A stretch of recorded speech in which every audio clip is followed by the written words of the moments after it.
arsyeja që shkum në zgjedhjet e parakohshme, por arsyeja është në logjikën e pushtetit aktual në ikje, i cili dëshironte ta kishte gjithë pushtetin ndër vete. Dhe tash këtu janë ato problematikat, se ti mund ta kesh një president, mund të jetë edhe presidentin nga LDK-ja.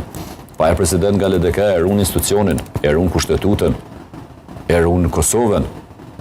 Një president i LDK-s nuk ka insistuar asnjëherë që ta diktoj shefin e forcën e sigurisë atje si ushtria e re e Kosovës pa përkrahje.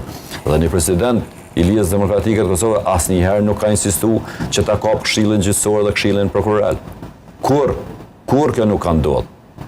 Edhe nesër po të jetë presidenti i LDK-s, që besojmë që do të jetë, kjo nuk do të ndodhë. Do të ruan frymën kushtetuese, drejtat e tyre pa dallime, po edhe të drejtat e subjekteve të tjera politike. Domethënë, në atë kuptimin që mos ndjeken, mos gjykohen, domethënë, dhe mos penalizohen për arsye dhe bindje politike. Dhe kjo është rrezikshmëria pse